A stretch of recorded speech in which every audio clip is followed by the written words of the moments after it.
Can you imagine, prayer meeting tayo, tapos ilan lang tayo. Pero, kagaya ng Wednesday prayer meeting, kung tutusin, marami pong mga members ang pwedeng pumunta pag Wednesday.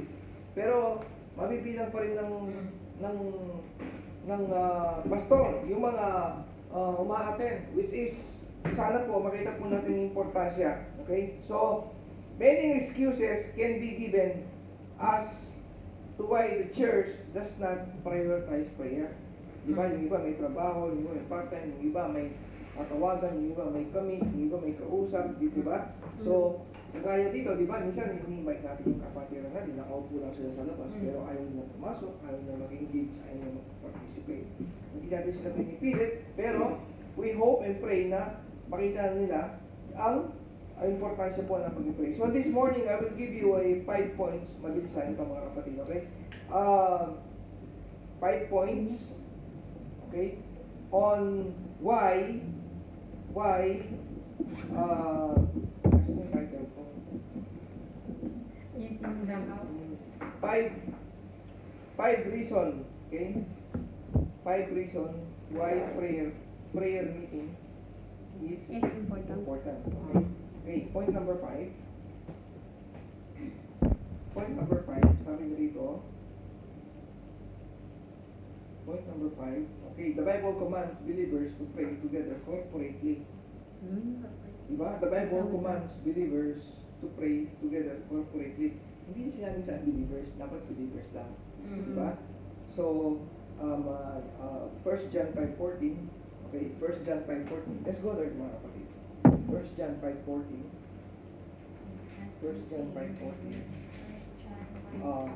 Pakibahas sa At Lucille. ito ay ang pananalig na ating taglay sa Kanya na kung tayo ay hihingi ng anumang bagay ayon sa Kanyang kalooban ay pakikinggan na tayo. Thank you so much. If you will ask anything according to His will, He heareth us. Diba?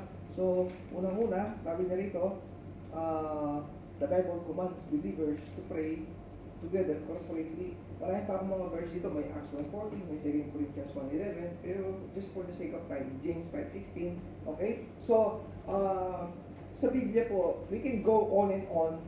Makita po natin yung mga scriptures na natuturo na pointing believers to pray corporately is napakadami. Okay? Wala pong pwede makipag-argue dito. Prayer is not simply a personal thing between you and God. No, believers are commanded to pray together as a church. Iba pa rin yung devotion natin sa Panginoon. Yes. Pero napakagandang pakinggan, no? Napakagandang makita na may unity yung mga members, yung mga believers na nag-pray sila. Dito sa church natin, di ba? May nakikita ba kayo dito na kunwari lunch time? Di ba? Sir MJ, pag-pray mo naman ako, interview ko mamaya. Right on that spot, he will pray for that person. Yes. May nakikita kayong gano'n? So, Medyo madalang, di ba?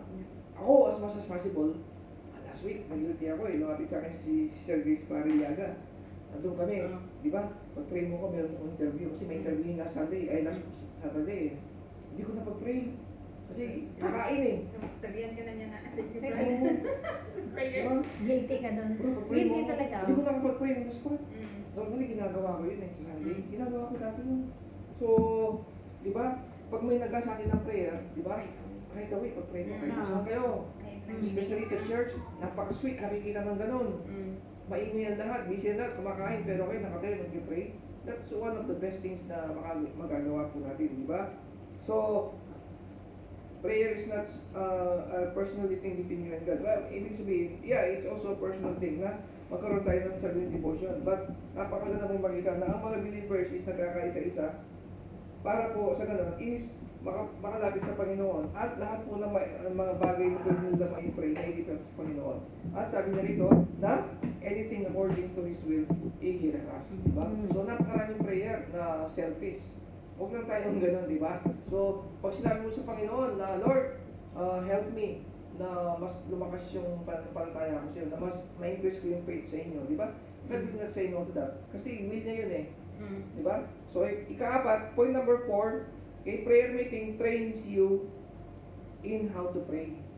Di ba? So, naniniwala ako, yung iba, ayaw nilang pumatay ng prayer meeting kasi hindi pa sila sanay Takot. Ganyan ako nun. na mag-pray.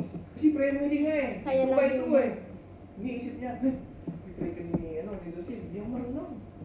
Di ba? Mahalagan yan. Kaya siguro pag nag-invite tayo, sabihin natin, pati dali ka, prayer meeting, makinig ka lang. Sabihin mo agad, makinig ka lang. At least, kung lagi mo siyang natadala rito, makita yung ginagawa natin, Masasanay siya. marinig niya yung ating prayer, unti-unti magkaka-idea yan. Di ba? Instead of, halika, join kayo. Tara, join kayo, di ba?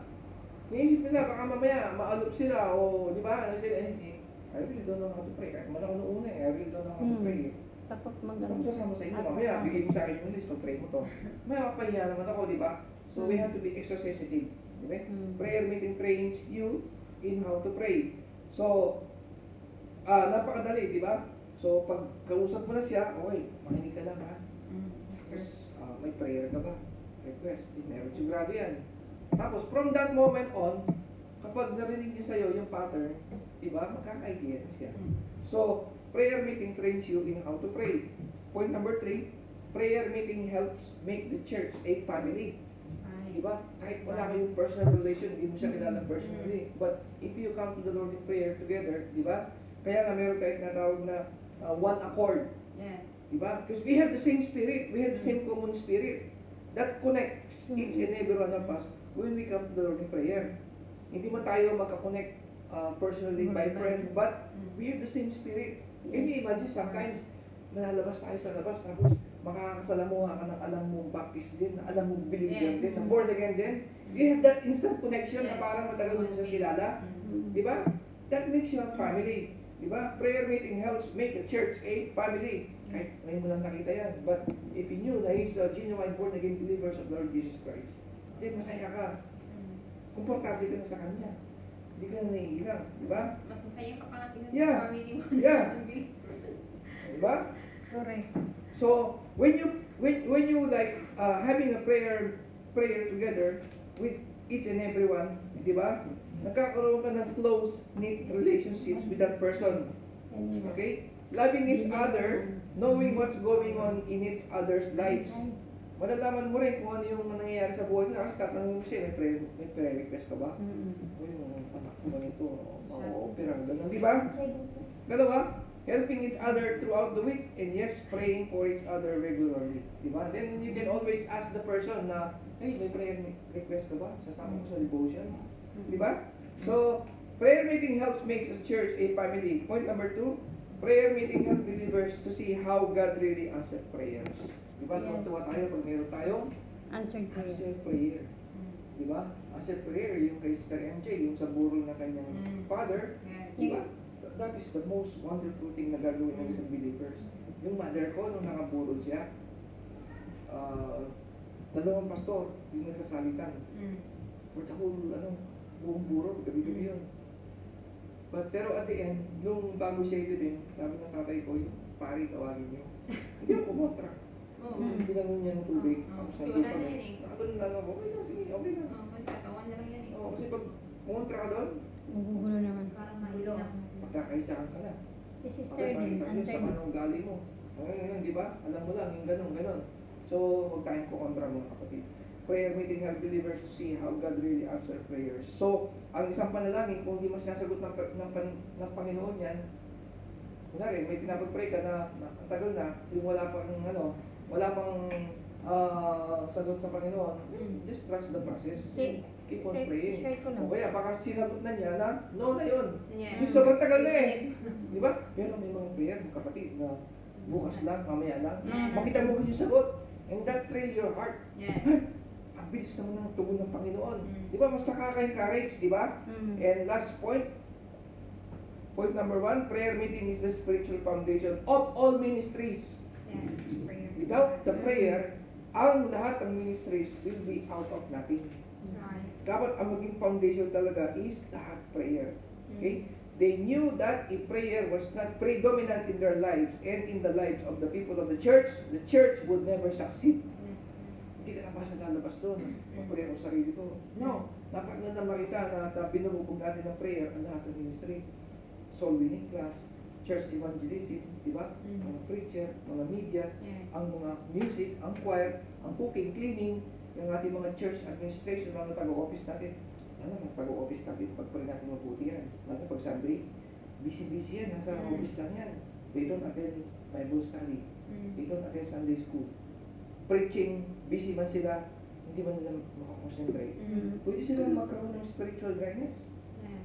Kasi busy lang sila sa ginagawa nila pag Sunday. Mm. Sabado medyo okay pa eh. Mm. Pero pag Sunday, our church office, they need our prayer. Mga kapatid. The Mm. church will fail at evangelism without prayer. This is true. Right. Kasi we always depending on God through prayer muna. At we always ask God that He will lead us. That's right. Hindi ka lang basta lalabas sa isang gera. May plano muna. That's right. Di ba?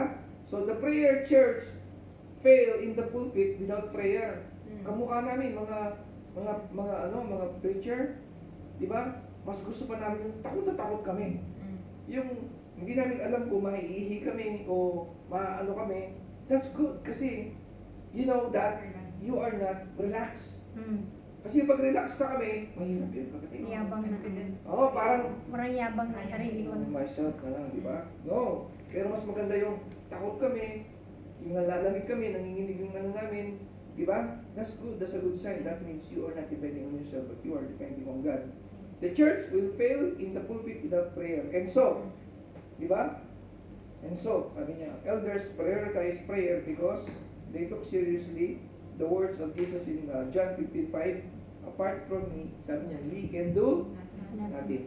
So, conclusion, let us encourage each and everyone. If your church has a regular scheduled prayer meeting for the glory of God and for the spiritual sake of your church, attend. Di ba? May time ka, attend.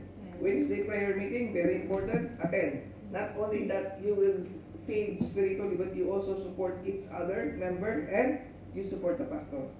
Prioritize it. Make it your habit to attend them. When you do so, wait on the Lord, being ready to see the experience His power. So, yun lang mga sister ko mga Thank you. At I hope na Wala na ko sa makakain na ako na Wednesday. I hope na maka-attend sabihin, may nagtulong tayo konti lang. So, para sa akin,